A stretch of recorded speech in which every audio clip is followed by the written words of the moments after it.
7 dead candidates. That's not American politics, but this is one of the craziest stories. AfD, Alternative for Germany, or to those who speak German and from Germany, Deutschland.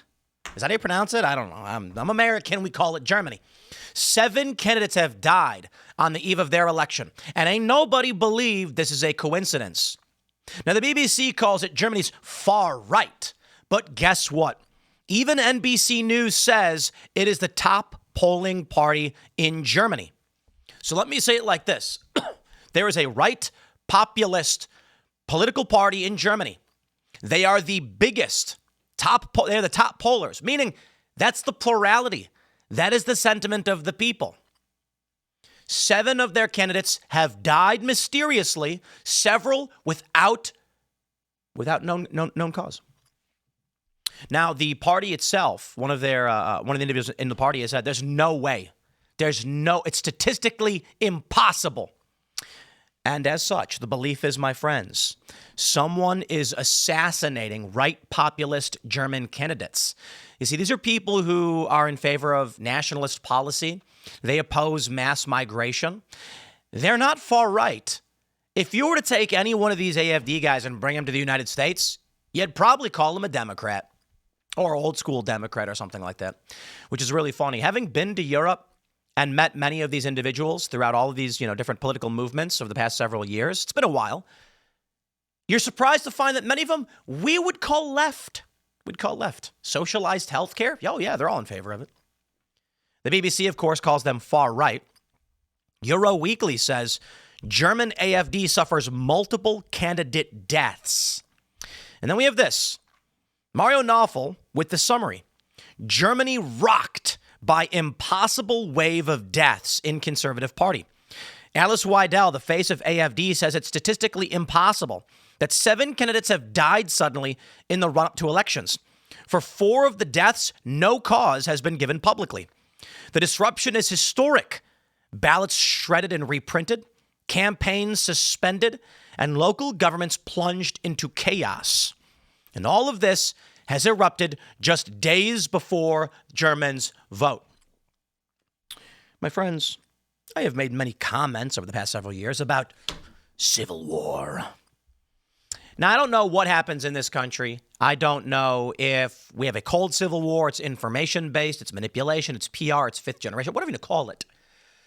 But you take a look at what's going on in Europe, and it is a facsimile, or perhaps we are. It has been known that these Western trends overlap with each other from Europe to the United States. We had Brexit in the UK. We had Trump's victory back in 2016. We've got the rise of right populism, migration being a principal issue for the United States as well as many of these European nations, and the issue leading to the rise of populist conservative parties. In Germany right now, I don't care what the fake corporate press, what they say, NBC News issued an apology because they misgendered a mass shooter. Yeah. And of course, they say, Tim, you're lying. It's a correction. I'm going to make sure I just make it really clear for all of y'all. For one, we know the media lies. They smear and they defame people. A correction is when you get something wrong, so you put the true information in your article. When you, NBC News, correctly refer to a male who says they don't want to be trans as a male, that would be correct. When you then alter the article to call the male female, that would be lying. That's not a correction. That's the opposite. The question then becomes, why would NBC News do this? It was an act of contrition to an ideological faction. That is, to the gender activists. They were apologizing. They were saying, please, please. Now, here's my point. This is the bifurcation that we see in the corporate press. I'm going to say this. As I mentioned, they lie. That's just one example from the other day. Any reasonable person would conclude Epstein didn't kill himself. And now you're going, wait, hold on. I thought we were talking about Germany. No, you get the point. To all the Democrats right now who are waiting for me to say that these individuals were murdered, no. Epstein did not take his own life. Nobody believes that. Nobody believes it. Even fans of Donald Trump don't believe it. And Democrats are on board. Now, the reason why I bring that up, you are not going to convince me 7 deaths in the span of a couple of days is a coincidence. It's unprecedented. And ain't no reasonable person going to conclude that when you have the escalation of violence and political bifurcation across Europe and the United States, no one's going to believe that 7 people dying is a coincidence, just like Epstein. So don't play this game. The corporate press, conspiracy theorist Tim Pool says, call it whatever you want. I don't know who killed him or why. I'm not suggesting any conspiracy among any group of people. I'm just saying these are murders. Somebody. Now, this is the important takeaway. It's entirely possible that these people were dealing with a standalone complex. That is not a conspiracy. See, I reject conspiracy, not a conspiracy. Standalone complex, for those that aren't familiar, means that there is a individual effort in alignment happening all at once. It appears to be a coordinated effort, but it's not.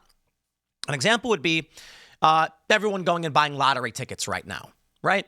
We don't really call that a conspiracy or a standalone complex because, well, it's just a thing people do, right? We wouldn't say that buying groceries is a conspiracy.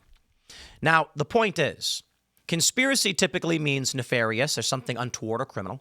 And when we're dealing with a standalone complex, there is something that is untoward. There's something criminal. So the argument is this. Why is everybody going out and buying lottery tickets right now? Well, because there's a $1.3 billion prize. It's gone up. Everybody wants it. A lot of money to be made. To be honest, if the prize was $400 million, I don't see a big difference. 400 million, 1.3 billion, I get they're different numbers, but come on, you only need so much money, right? Well, everybody goes out and buys lottery tickets, but nobody called their friend and said, let's form a committee to go buy lottery tickets. I mean, like some people do that, I get it. The point is, in this regard, with these deaths, it does not need to be that a prominent, powerful government official made a phone call and says, take him out. It's that the left is extremely violent, and they have taken it upon themselves individually without prompting to go and start killing right-wing politicians. They've not released the cause of death for 4 of these individuals. They're saying it's natural causes. Really? 7 people from one political party in the run-up to election all just die? Look, I'm going to put it like this. Maybe. I'm not ruling that out. But you better bring up some evidence because right now Occam's razor suggests these are murders. So which is it? Powerful political elites are saying kill our opponents? It's hard to believe. Or could it be as simple as the far left is extremely violent and individuals who bear this ideology are taking this action? We don't call it a conspiracy when Islamists across different countries kill Jews and Christians. It's a part of their ideology, the extremist ones. I'm not saying all of Islam, but to be fair, there is in the Hadith that statement about Jews, which you know I'm talking about. My point is, there is you don't need to go to a Wahhabi, Islamist, Al Qaeda member or whatever. Actually, I don't know if Al Qaeda is Wahhabi. But you get my point. I'm saying of these groups, no one needs to coordinate their attacks against Christians. They do it. It's part of their ideology. That's the point I'm bringing up here. So I say this, my friends. What we are looking at right now is the burgeoning, the beginning of things to come. Maybe the right just gives up and they say, we're the top polling political party, but our candidates are all dead, so we lose. Maybe they just stop. I doubt it. Have you seen what's been going on in Australia and in the UK pertaining to migration? Yeah, it's getting pretty crazy. Take a look at this from The Atlantic. The arrest that demonstrates Europe's free speech problem. The absurd detention of the comedy writer Graham Linehan underscores a deeper issue. Graham Linehan was in the United States. He made several tweets. He went back to the UK and was promptly arrested for tweets he made while in the United States. Now, that's crazy. He had made comments about, he was disparaging trans people. He was criticizing the trans movement. Then he made a joke about trans people in general, and they've arrested him for it. The UK is conquered. The government of the UK, I'm going to put it like this. I tweeted, I'd like to conquer the UK and turn it into a vassal of the US. Carl Benjamin, he's got that English flag. He says, Americans really don't understand how unpopular it is when they say things like this. Carl, with all due respect, unpopular to who? Americans love the idea. Do you mean to the English? With all due respect, buddy, Carl, of course, being one of the good ones and a good friend, fighting the good fight, to which I tremendously respect, your nation ain't. And maybe there's an argument that they will at some point, but they ain't right now. They ain't doing it. So when we see your police, there's a viral video, I had it pulled up yesterday, I don't have it right now, where there was a rally, a UK rally, and a man goes to shake the hand of a police officer who refuses and says, we're not allowed to, I won't do it. They play this video next to a video of BLM where the cops are getting on their knees for BLM. Indeed. Bro, we've seen what's been going on in the UK. Say, y'all are conquered. That's the joke. I don't actually want to send troops to the UK. I don't care. I care about America. The point is, I tweeted this because the UK is conquered by whatever weird, crazy ideology has taken it over, be it their king or whatever. The UK is nuts. And so my attitude is like, hey, how come someone else gets to conquer the UK, not me? I want to conquer the UK. Milo had the inverse reaction. I support this cause and volunteer to serve as viceroy. Agreed. Viceroy Milo of the colony, the United Colonies of the United States. Bro, you know what I'd love to do? Look, it's got 1,000 responses.